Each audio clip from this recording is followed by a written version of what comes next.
Live from New Delhi, you're watching DD India Newshour, India's voice to the world. I'm Tanvi Taneja, coming up in the next hour.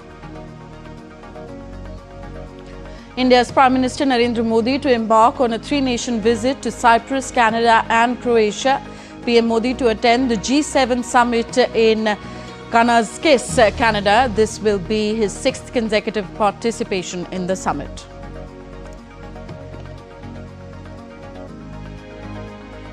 India begins inspection of all Boeing 787 planes as a multidisciplinary committee formed to probe the Ahmedabad crash. Search on for the cockpit voice recorder. Air India to provide additional interim payment of 25 lakh rupees to the families of deceased. Iran warns it will target the UK, the US and French bases in the region if they help defend Israel. Israel says it has eliminated many of Iran's air defense systems. Protesters marched toward Florida's Mar-a-Lago to challenge Trump's presidency and immigration policies as President Trump, who turns 79 on Saturday, attends the 250th anniversary of the US Army in Washington, D.C. And South Africa wins its hard-fought battle against Australia to lift their maiden ICC World Test Championship trophy at the iconic Lord's Stadium in London.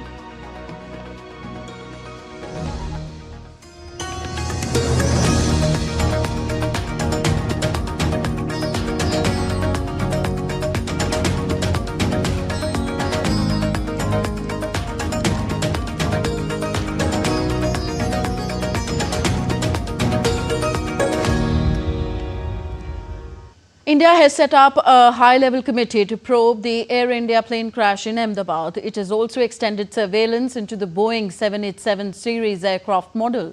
Meanwhile, Air India announced an additional payment of 2,500,000 rupees each to the families of the deceased and to the sole survivor of the tragedy. Authorities, meanwhile, continue to carry out the DNA sampling process to confirm the identity of the victims. A report. The probe to ascertain the cause of the devastating Air India plane crash in Ahmedabad is going on in full swing.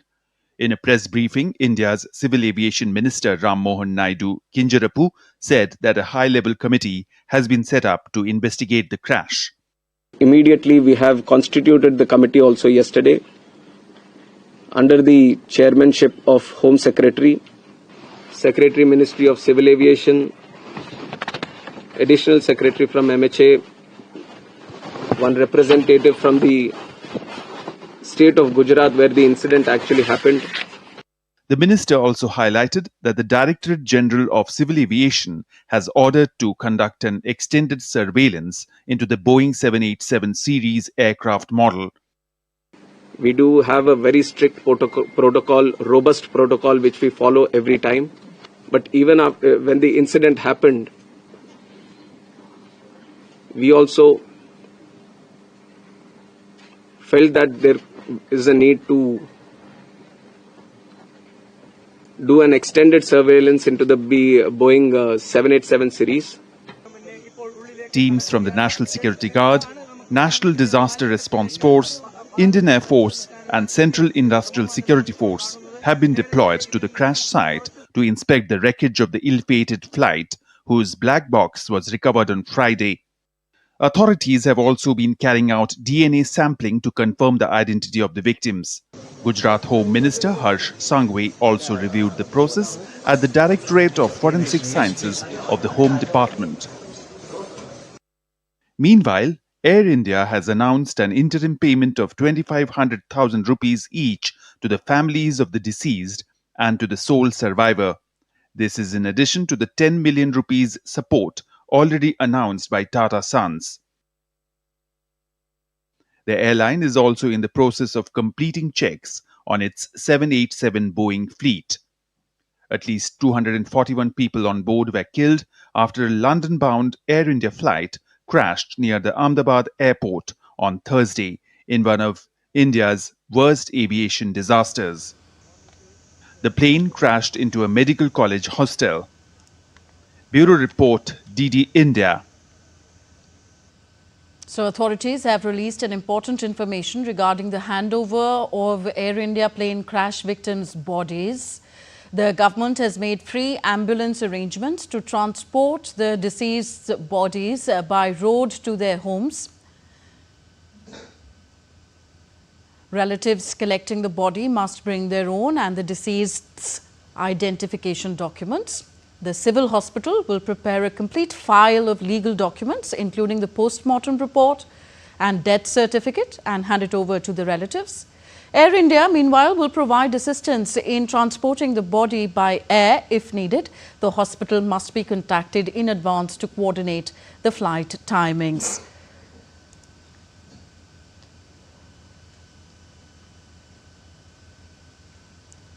So, Civil Aviation Minister K. Ram Mohan Naidu today informed that the Directorate General of Civil Aviation has given an order for extended surveillance of the 34 Boeing 787 planes which are currently present in the Indian aircraft fleet. He added that out of them, 8 have already been inspected with immediate urgency. He held a press media briefing in New Delhi today, informing that a high-level committee of experts from various sectors is also formed to look into the investigation of the incident. And to get more on the story, we are now connected with Meghna Dev, our correspondent from Ahmedabad. Meghna, how's the preliminary investigation into the plane crash coming along? Has the cockpit voice recorder been recovered yet? What we are given to understand, Tanvi, that obviously from the rooftop the black box was recovered. It will be able to help in in-depth investigation. Besides that, obviously we know that the black box is made in such a manner that it can withstand intense impact, pressure, temperature, so that it so that it is not lost or destroyed in such untoward situations and incidents.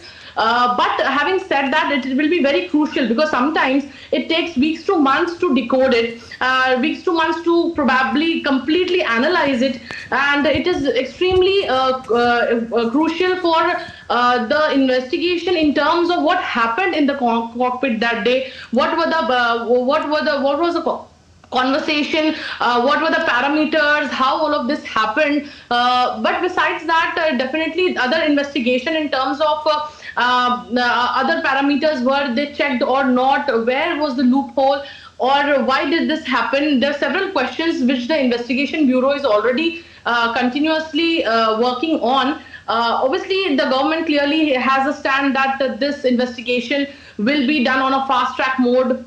Several experts are being consulted. Experts from UK and US have already arrived and they are on their work. We did see FSL teams today in at the crash site. They were collecting evidence. They were collecting forensic evidence as well. So it is extremely crucial, not only in terms to investigate, but also ensure that learnings from this and measures from this would help enhance air safety, take stricter measures, as we saw the Union Minister for Civil Aviation also speak about how inspection is being done, and the entire fleet, the 787 fleet, will be inspected properly, and most of it, about 8 aircrafts, have already been inspected. So this is extremely crucial. Now, in the days to come, we'll be able to understand that obviously the call was given by the pilot, but they didn't have time. They knew that they were going to crash in any second. They were going to crash. So all of this will be taken into consideration. And the investigation will happen obviously on international standards and parameters, which will probably help to identify bit by bit, or probably join all the pieces to understand that how this tragic crash happened. Okay, Meghna, we know that charred remains are making the DNA matching process much more challenging. But how long will it take to finish the DNA profiling process? And also tell us, have any bodies been returned to the families? Yes, at the moment I have this update from the state administration, where they have said that the closest relative who provided the DNA sample should come in person to the hospital. If this is not possible, another close family member can come instead, and the person collecting the body must bring the documents which establishes the deceased identity in terms of photo ID, Aadhaar card, passport, voter ID, document also providing relationship that the person has to the deceased. Besides, obviously, the documents that will be provided by the hospital include a file which has the postmortem report, death certificate, all other necessary documents. Or if there is a lack of documents providing the relationship or identity of the deceased after the phone call from the hospital, the relatives can contact the local Mamlatdar, collector, or provincial officer for that matter. What we also understand that as soon as this plane accident was reported, a team of about 250 doctors, nurses, paramedical staff, social workers did rush to the trauma center to provide immediate relief. But as a result, currently, obviously, we know that we have been seeing continuously at the civil hospital also that DNA collection is going on, and as a result, 9 new DNA samples were successfully matched. The body of one victim has already been handed over to the relatives, and further investigation in terms of the DNA sampling is still being carried out. Obviously, the team is continuously working because it's a very sensitive procedure in terms of the sample matching, and obviously there is a collaboration between the Forensic Science Laboratory as well as the National Forensic Science Institute to match the DNA samples quickly. But as you said, Tanvi, the bodies are fragmented, severely charred, so it is very difficult to get probably the matching, but also the test gets very difficult because the profiling, the kind of sample, the profiling in the sample that they need becomes extremely difficult because the bodies are extremely charred, burned, literally very burned in a very severe manner. So that makes it even difficult for the team to identify the DNA and then match the samples. So we definitely see that this is one procedure that is continuously going on. But what we get to understand that if they are able to quickly identify or get the complex of the DNA, it gets easier and quicker for them to identify the test and get the test results. But sometimes in some cases it takes a few days or maybe several days also to identify the DNA. So we are hoping that the medical team and the forensics experts that are working on it are continuously trying to get as many samples matched as possible and hand over the mortal remains to the relatives and the people who are waiting. Besides that, also, as we were also showing in our report, the hospital will be transporting the mortal remains to the homes, and also Air India will be facilitating anywhere the mortal remains are to be taken via any flight or by air. So that is also which Air India will be assisting with. Okay, we leave it here. Thank you very much, Meghna Dev, for reporting on the story from Ahmedabad. Still to come on DD India Newshour. The Austrian government plans to tighten national gun laws after enduring its worst school shooting this month. South Korea's LGBT community celebrates the Seoul Queer Culture Festival, waving giant rainbow flags. And Typhoon Vutip brings heavy rain and strong winds in parts of southern China.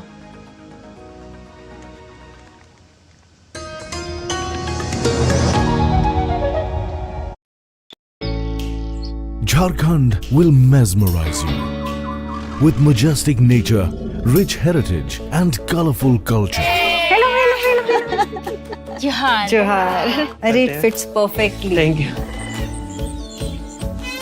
Full workout ho gaya. Ready?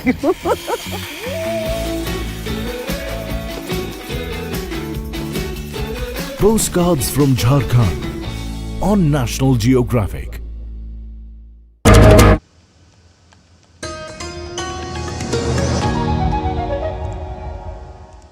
Thank you for staying with us on DD India Newshour. I am Tanvi Taneja. Prime Minister Narendra Modi will be on a three-nation visit from 15th to 19th of June.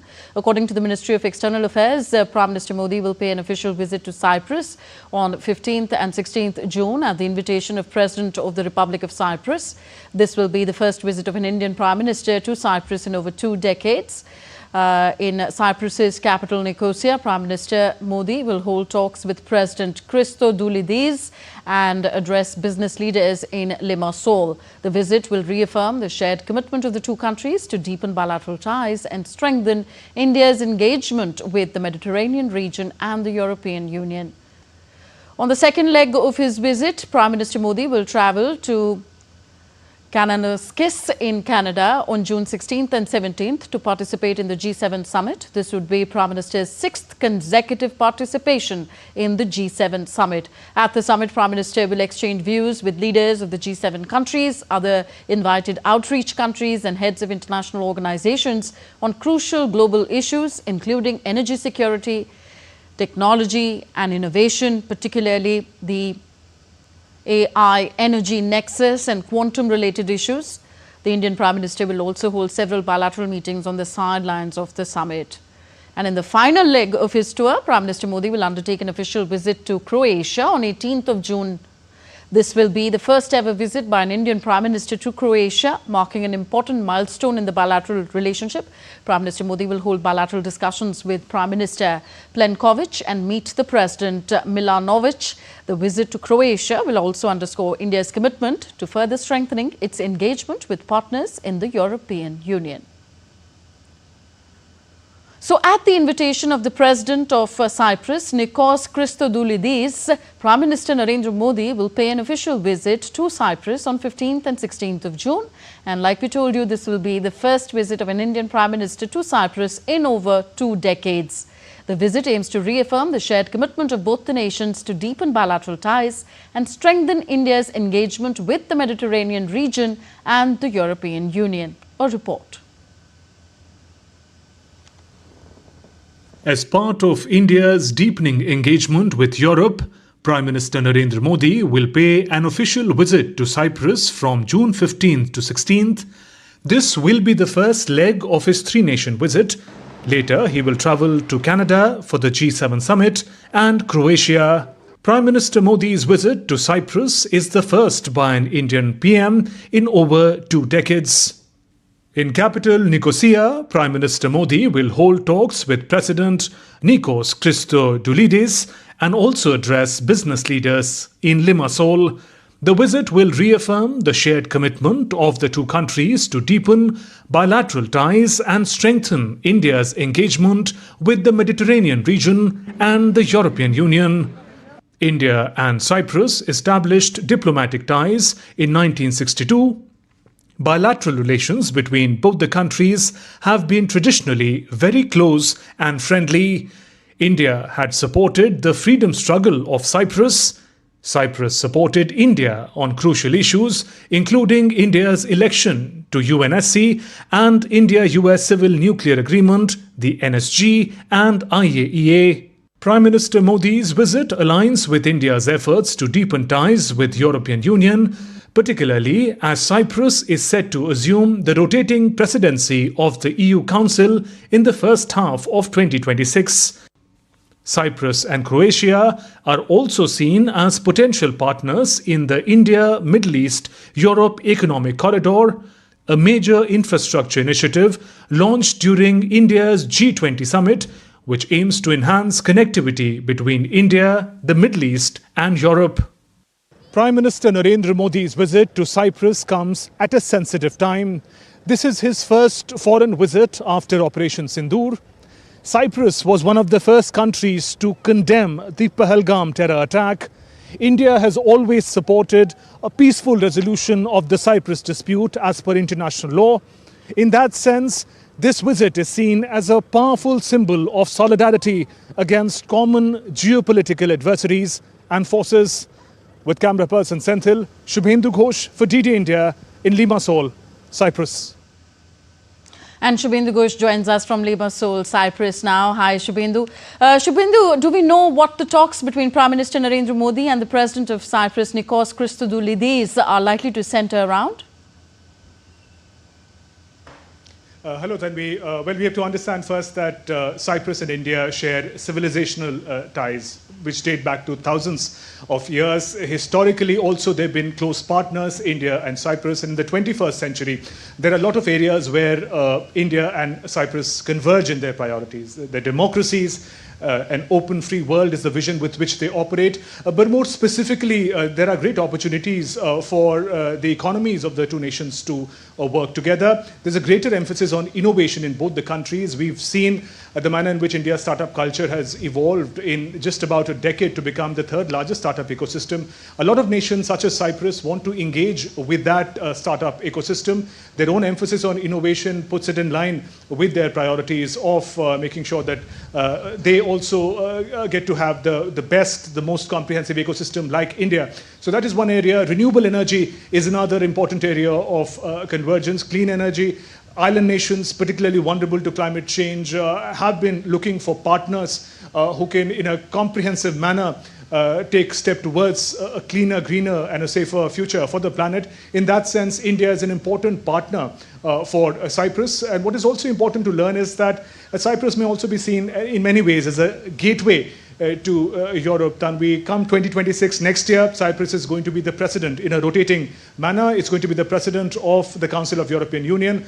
And for India, the outreach to Europe is going to get an important boost as Cyprus takes charge there. Okay. And Prime Minister Modi will also address business leaders in Limassol, where you are at the moment. What is likely to be the focus of that address? That's right. The focus is about the open opportunities that exist both in India and Cyprus for the business delegations from both sides. Cyprus, an important rising member of the European Union. Closer ties with Cyprus also means a step closer that India and Europe can get to one another. Great opportunities. Prime Minister, in all his foreign visits, emphasizes on the manner in which India's business and economy and the ecosystem has transformed in the decade. To come do business in India, to come explore the markets, to come explore the human resource and the talent that exists in India. In a similar manner, Cyprus would also like to access that market, engage with the talent, a lot of opportunities for businesses. Again, in renewable energy in particular, in innovation in particular, a lot of Cyprus businesses would want to also expand their footsteps. And in that sense, India, a crucial partner. So when Prime Minister Narendra Modi comes, it's been over 2 decades since an Indian Prime Minister has visited Cyprus, a host of areas, and also important symbolism. Remember, Cyprus had, in a very strong manner, supported and stood with India in the difficult times of Pahalgam terror attack and condemned terrorism in all its forms. So in that sense, the symbolism also has its part to play as Prime Minister chooses Cyprus as his first foreign destination after Operation Sindoor. Okay, thank you very much, Shubhendu Ghosh, for reporting on this story from Limassol, Cyprus. Moving on, US President Donald Trump will preside over a huge military parade in Washington on his 79th birthday this Saturday. Trump's long-held dream of a parade will come true as nearly 7,000 troops plus dozens of tanks and helicopters rumble through the Capitol in an event officially marking the 250th anniversary of the US Army. The rare military parade is the largest in the United States since the end of the Gulf War in 1991. Meanwhile, a wreath-laying ceremony at the Arlington National Ceremony on Saturday morning marked the start of a full day of festivities celebrating the US Army's 250th birth anniversary. At the same time, protests by the so-called No Kings movement across the United States against what organizers say is a Trump personality cult. Thousands more demonstrators are expected to turn out in Los Angeles to protest against Trump's deployment of troops in America's second-largest city. Meanwhile, anti-Trump activists plan to march towards Mar-a-Lago in Florida's West Palm Beach as part of a nationwide series of protests against Donald Trump's presidency. But a Florida sheriff on Thursday warned protesters against breaking the law and resorting to violence in the Brevard County as street protests over immigration raids spread across the United States. If you throw a brick, a firebomb, or point a gun at one of our deputies, we will be notifying your family where to collect your remains at, because we will kill you graveyard dead. We're not going to play. This has got to stop. Now we take a look at other stories making news around the world. The Austrian government plans to tighten national gun laws after enduring its worst school shooting, Chancellor Christian Stocker said in a television interview on Saturday. The planned measures would look at things such as age requirements and how to treat certain weapons.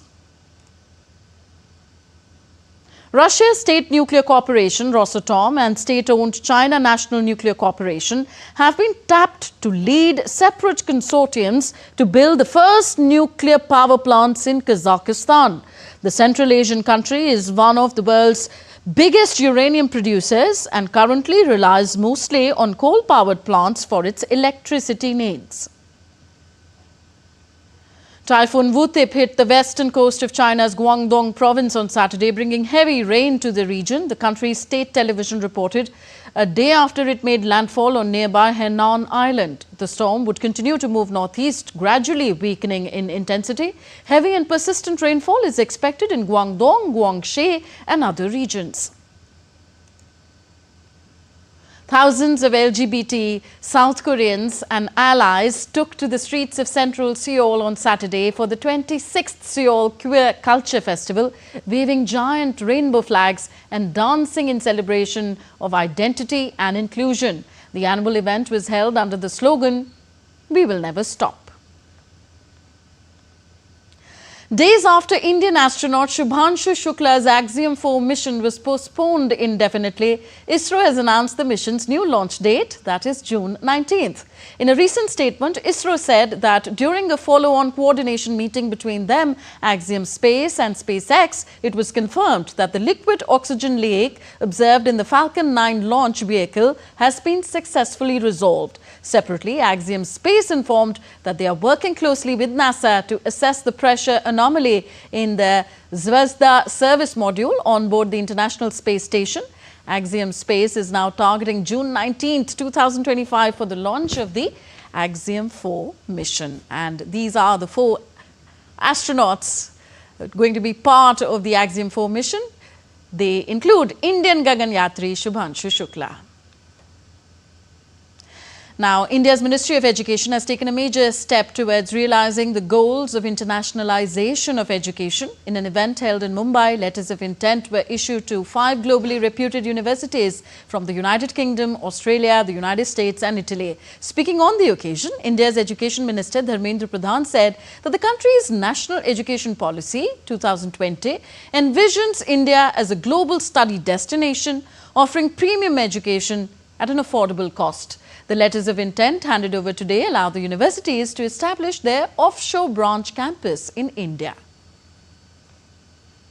The inaugural session of a Yoga Connect, a global yoga summit, was organized in New Delhi by the Ministry of Ayush. This was an opportunity to bring together people who are shaping the future of yoga.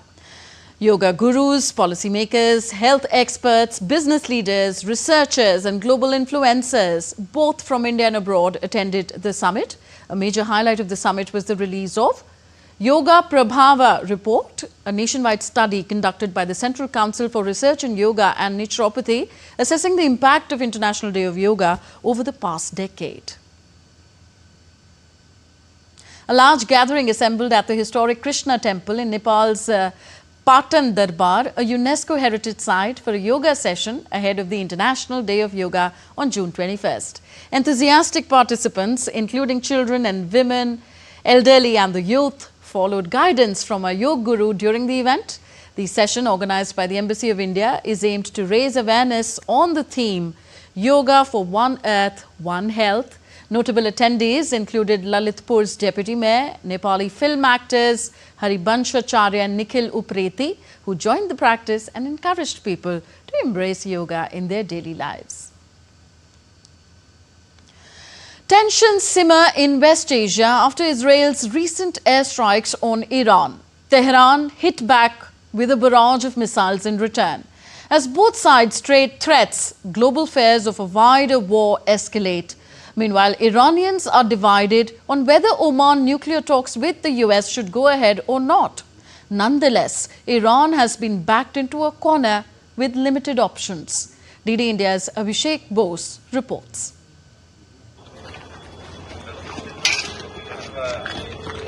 The visuals on your screen show damage near Tel Aviv, Israel's largest city, after Iranian missile strikes early Saturday morning. Air raid sirens sounded across Israel overnight as waves of missiles were fired toward the country. Millions of Israelis rushed to safe rooms and shelters to stay protected. Israel declared a state of emergency after launching strikes on Iran on Friday. In response, Iran fired missiles back, escalating the conflict. For the second day in a row, Israel imposed a lockdown in the West Bank. Video footage shows Israeli defense systems successfully intercepting Iranian missiles over Jerusalem while sirens blared. Israel's defense minister Israel Katz warned Iran's supreme leader Ayatollah Ali Khamenei, saying Tehran will burn if the attacks on Israeli civilians continue. The Israeli army also released footage of fighter jets taking off for strikes over Iran. Meanwhile, Iran warned the US, UK and France that their military bases and ships in the region could be targeted if they interfere. The UK confirmed it did not support Israel's strikes or help defend against Iranian drones.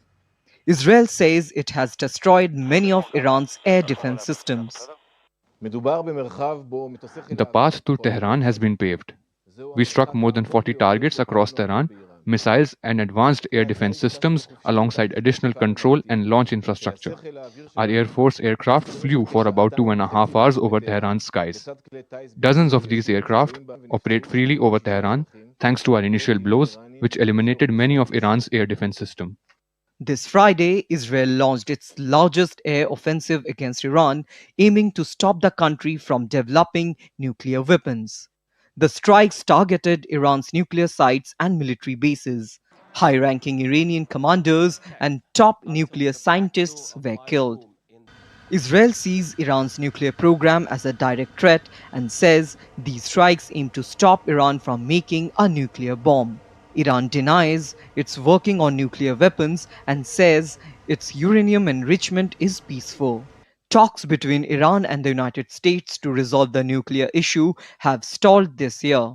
Meanwhile, the US President Donald Trump praised Israel's attacks and warned of even stronger actions if Iran doesn't agree to cut back its nuclear program. As tensions rise, flight trackers show Iranian airspace is empty and airspace over Israel is almost clear, causing longer flights and higher costs for airlines in the region. The conflict has shaken the global oil market and raised fears of a wider regional war, threatening the world's economy. Abhishek Bose for DD India. Now, India has kept itself away from the recent statement issued by the Shanghai Cooperation Organization SCO, which strongly condemned Israel's attacks on Iran. India clarified that it was not part of the SCO deliberations related to this joint statement. In a statement issued on Saturday, External Affairs Ministry spokesperson Randhir Jaiswal said that India had already made its position clear on the Iran-Israel tensions on June 13th. In that statement, India had urged both sides to refrain from escalatory actions and instead resolve differences through dialogue and diplomacy. He reiterated that India stands by that position. India had communicated this comprehensive position to other SCO members, and on that basis, India's representative did not participate in the SCO discussions held in Beijing related to the joint statement. Now, the representative office of India in Ramallah on Saturday advised Indian nationals in Palestine to remain vigilant and avoid unnecessary movement in the wake of the tensions in the region. Providing an emergency number, the office asked those seeking assistance to contact at 9705 929 16418 or at the email ID cons.ramallah@mea.gov.in. And we are now joined by former Lieutenant General Syed Atta Hasnain, a strategic and security expert on the tensions in Iran and Israel-Iran conflict as a whole. Sir, welcome to DD India Newshour. Israel launched strikes on Iran and Iran fired back with missiles. Later, Israel's defense minister warned that Tehran will burn if the attacks on Israeli civilians continue. So So do you see a significant or serious escalations in hostilities between Israel and Iran? Thank you, Tanvi. Thank you, first of all, for inviting me for your program. Yes, I think the thing which the public needs to understand, people need to know, is that fact that Israel and Iran do not enjoy a common border. So whatever is happening has nothing to do with movement of troops, etc., which is normally associated with wars and conflicts. Here it is all about missiles, drones, which are being fired into each other's territory. It's a question of escalation. It started with the Israelis doing it, and thereafter, historically, the Iranians have not retaliated. But beginning of this year, we saw the first responses coming. In this current conflict, Iran has decided to also escalate and fire back.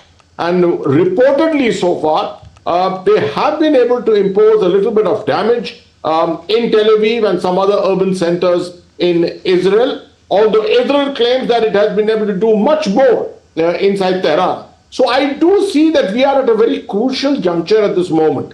It's a question of the next step. How much more destruction is caused, how much more destruction is aimed for, that will decide the escalation matrix. Israel's current air offensive against Iran is aimed at stopping that country from developing nuclear weapons. But some military experts say that a nuclear site at Fordow in Iran, which produces enriched uranium, is dug into a mountain, and it would be difficult for Israel to destroy it by bombardment. So what would be Israel's likely play here? See, this we have known for the last 22 years, ever since this development started in 2003, when it started getting revealed. We knew that some of the nuclear facilities like the heavy water plant, etc., are above the ground. But the prime issues, the things regarding refinement of fissile material, etc., all this is dug down very deep inside. Natanz, Fordow and places like that. And it's under deep rock. There's a layers of rock here. Over a period of time, we have also learned that Israel had developed, its scientists had developed retarder bombs. They had the capability of being able to fire from the air missiles which could land, not explode, only get deeper into the ground and then explode.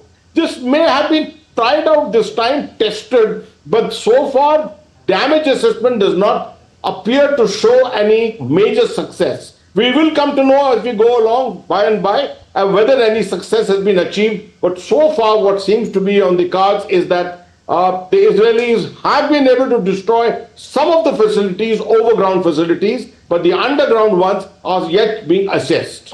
Okay. An exceptional meeting of the UN Nuclear Watchdog's Board of Governors is to be held to discuss Israel's strikes on Iran. What, if anything, can we expect this meeting to achieve? I think it's just a question of issuing out cautionaries to both sides, asking them to hold in abeyance these attacks, which are now getting very, very dangerous because the Iranian attacks have actually been targeting urban centers inside Israel, and there have been civilian casualties. Now, Israel has also threatened to do the same, pay back in the same coin, and if that happens, this exchange may go beyond control. This is exactly what is being looked at, because it's not just a question of a binary between Iran and Israel.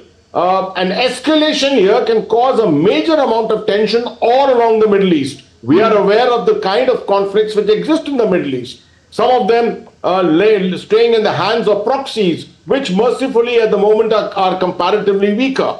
But there are tensions of all kinds, and we don't want particularly the maritime routes along these areas to get affected. Okay, Iran has also issued threats for strikes on the US, UK and French military bases in the region. How dangerous could that be? Well, this kind of a threat did come in 2019 too.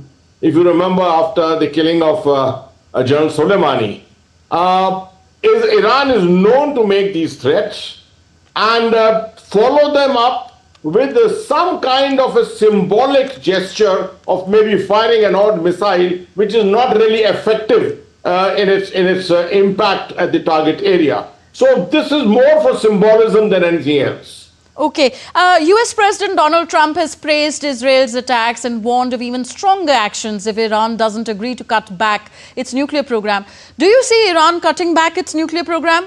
And what could be those stronger actions the US President is speaking of? Well, so far, Iran has been subjected to some of the most stringent sanctions which the international community has ever seen. It's been able to survive through it, but no one can say that Iran is in any kind of a healthy state as far as its economy is concerned. There are huge humanitarian concerns within Iran too. To cut back the program merely under threat is unlikely. If anything which can force Iran to cut back at all would be a solid military defeat, which at the moment under the current circumstances does not seem to be on the cards. And what is the outlook for global crude oil prices you are expecting or foreseeing as a result of the situation in West Asia? Well, we've been monitoring this in the last 48 hours. The prices of oil have risen. We have seen even in India, the stock markets have also taken a bit of a beating, some amount of crashes, 0.75% on the most of the markets which are in India. So it is affecting. I think everyone is on a wait and watch. It's a question of how much more escalation is likely to be caused. If tomorrow and the day after, perhaps, if the escalation levels rise and casualty levels rise, evacuation of civilians from all these areas starts, obviously then the prices are going to take a beating. Okay. Next 48 hours, as you say, are crucial. That's Thank you right. very much, Syed Atta Hasnain ji, for decoding this conflict as of now. But 48 hours remain crucial. Thank you very much, sir. All right, more from Asia. Bangladesh Jamaat-e-Islami has criticized Chief Advisor Mohammad Yunus for holding a joint press conference with the Bangladesh Nationalist Party in London, arguing that it undermines the neutrality of the interim government. The reaction follows Yunus's meeting with BNP's acting chairman Tariq Rahman, after which a joint statement was issued. The Jamaat stated that such an appearance with only one political party was ethically unjustified and deviated from the country's political norms. Concerns have been raised about the impact of this move on the upcoming national elections scheduled for February now. Jamaat has urged the interim government to clarify Yunus's role to ensure public confidence in the electoral process. And now we take a look at other stories making news in India. Lieutenant Governor Manoj Sinha has directed the phased reopening of several tourist destinations across Jammu and Kashmir, which were temporarily closed as precautionary measures following the Pahalgam attack. The Betab Valley, Pahalgam Market Parks, Veri Nag Garden, Kokernag Garden and Achabal Garden will reopen from June 17th. During his visit to Pahalgam, Sinha met with key leaders, assuring them that further tourism restrictions will be lifted following a thorough security assessment. Lieutenant General BKGM Lasanta Rodrigo, commander of the Sri Lanka Army, met with India's Chief of Army Staff General Upendra Dwivedi at the Army House in Delhi on Saturday. The discussion focused on enhancing bilateral defence cooperation, reinforcing military-to-military ties and reaffirming their shared commitment to regional stability and global peace.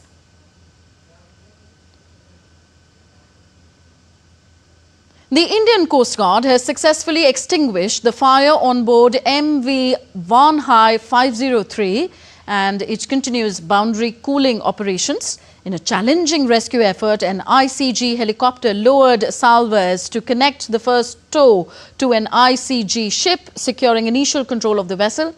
Yesterday, a final tow to salvage tug Ocean Warrior was executed, moving MV Vanhai 503 more than 47 nautical miles from Kochi. The National Investigation Agency, NIA, has filed a charge sheet against 17 accused, including 16 absconders, in the 2024 attacks on the Central Reserve Police Force, CRPF camps. The individuals include key members of proscribed groups involved in recruiting youth and planning armed rebellions against the government.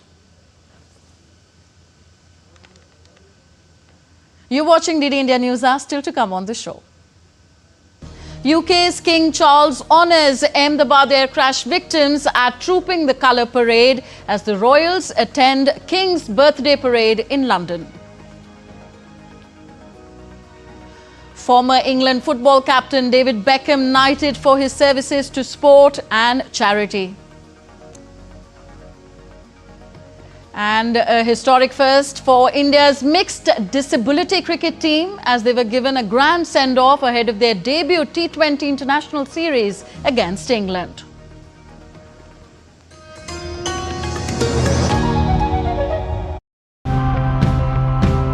Change is not always a choice. It is about rethinking the way we live, what we consume, and the everyday choices that we make. Commercializing something in the form of tourism, it opens up channels of revenue for the local population, right? Your farmers are seeing a boost of people that are coming there. Your retailers, the people who have shops, are now seeing international tourists walk down and buy scents from them.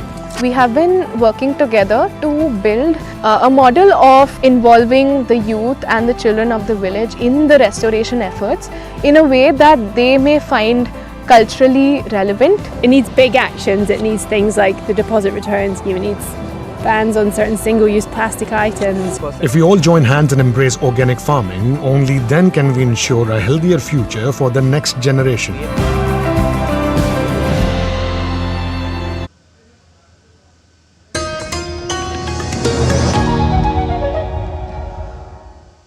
Welcome back. You're watching DD India Newshour. I am Tanvi Taneja.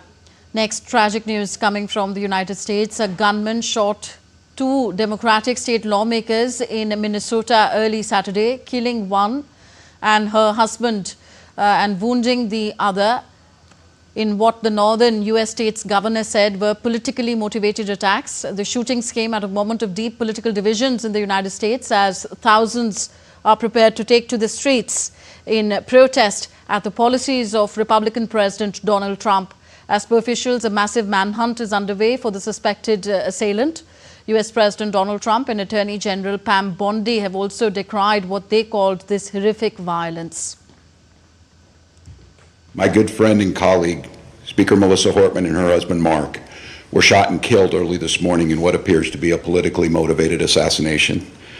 My prayers also go out to State Senator John Hoffman and his wife Yvette, who were each shot multiple times.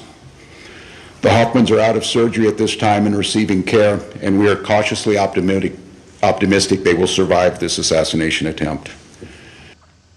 You're watching DD India News. Our time now for some sporting action. At the iconic Lord's Cricket Ground in London, history was rewritten as South Africa lifted their maiden ICC World Test Championship trophy, defeating defending champions Australia in a fiercely contested clash. Well, the final was a showcase of individual brilliance, unforgettable milestones and statistical marvels. Let's now take a look at how the Proteas sealed their place in cricketing folklore. It was a final worthy of the stage. Under overcast skies and historic balconies, South Africa won the toss and opted to bowl, setting the tone for a high-octane encounter. Despite the brilliance of South African pacers, Australia didn't go down without a fight. Australia posted a formidable 212 in their first innings in tricky English conditions and bowled out South Africa for 138, taking a significant lead. Pat Cummins produced a fiery spell, grabbing 6 wickets in first innings and 7 overall. He became the 8th Aussie to reach 300 wickets. If Cummins dazzled with the ball, Michelle Stark stunned with the bat. Coming in at number 10, Stark smashed an unbeaten 58, the highest score by a number 10 in WTC final history. But ultimately, it was South Africa's bowling unit that turned the tide. Kagiso Rabada led with a 5-wicket haul and 9 wickets overall in both the innings, while Marco Jansen and Gidi chipped in with crucial breakthroughs. Australia's star-studded batting lineup, including Steve Smith and Travis Head, struggled under relentless pressure. After a disappointing first innings with the bat, South Africa bounced back in the second innings. Aiden Markram scored a historic century during the ICC World Test Championship final. His stun helped South Africa chase a target of 282 against Australia. Markram's century is the first by a South African batter in an ICC tournament final. Skipper Temba Babuma showed incredible grit, weathering a world-class Aussie pace attack to grind out valuable runs. With this win, South Africa became the third nation to win the WTC, joining New Zealand and Australia. It was a final that had drama, dominance and determination, and in the end, South Africa emerged as deserving winners, scripting a new chapter in their Test cricket legacy at the home of cricket. Sports Desk, DD India. And DD India's Mehraj Singh now joins us to help us understand what the victory means for the Proteas.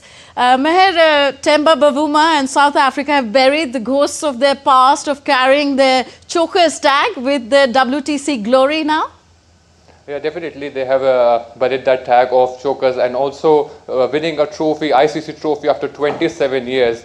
The last trophy they won was in 1998, the ICC Knockouts trophy, which was now known as Champions Trophy. So yeah, it's a big thing for South Africa cricket and South Africa cricketing fans. And if you also talk about Bavuma, who has a flawless test record, we have had players in South Africa, legends like Jack Callis and Dale Steyn, JP Duminy, AB de Villiers. But it was this team which has triumphed over Australia, the defending champions, to win the trophy and end their ICC trophy jinx after 27 years. Okay, and Meher, a word on Aiden Markram's brilliant century and Temba Bavuma's captaincy for this World Test Championship? Yeah, definitely. Aiden Markram played a brilliant 5 innings of more than 100 runs, scoring in an ICC tournament final, also becoming the first South African to score a century in an ICC tournament final.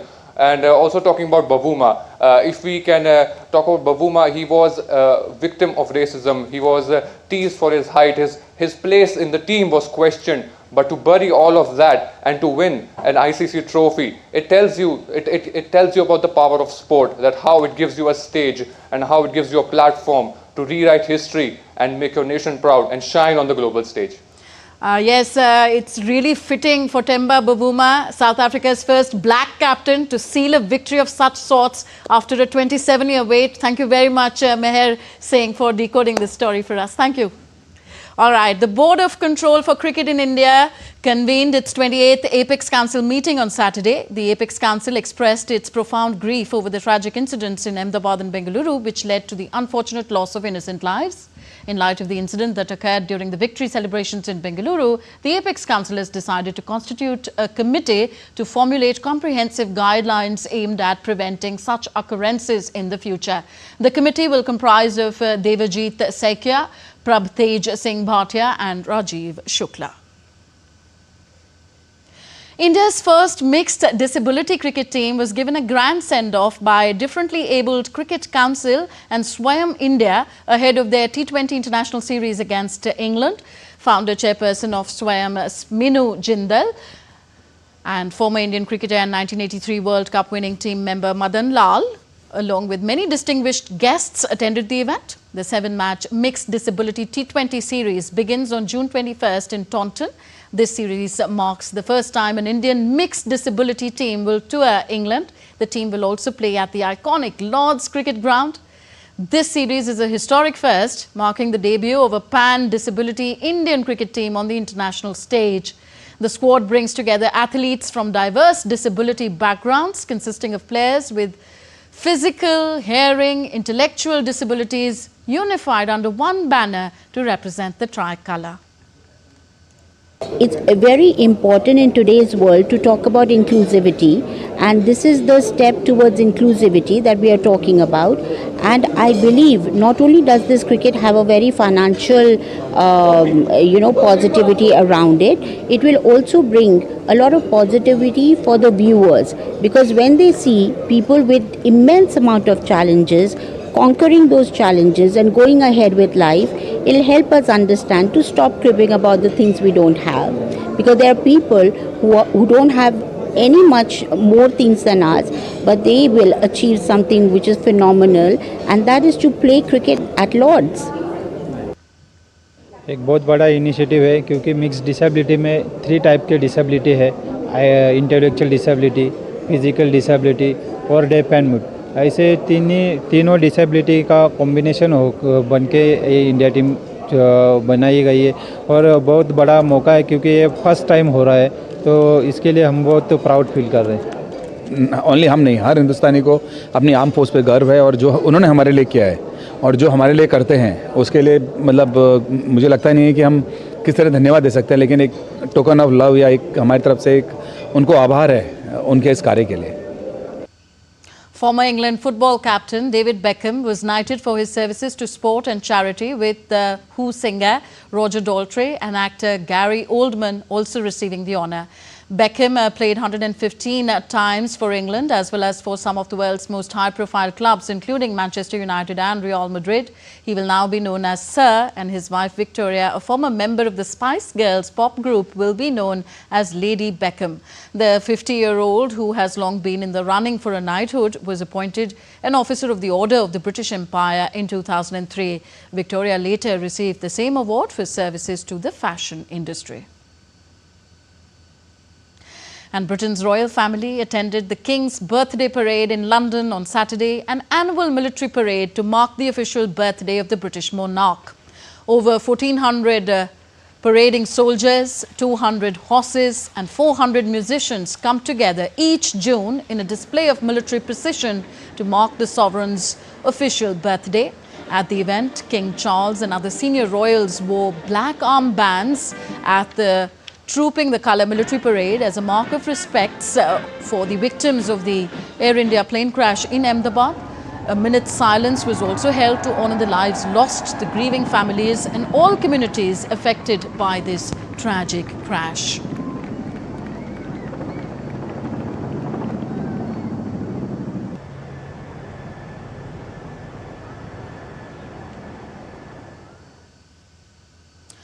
And that's all for this edition of DD India Newshour. Do let us know your thoughts on the news of the day. Connect with us on our different social media handles at DD India Live. And you can also download our DD India mobile app for news and updates from India and the world on the go.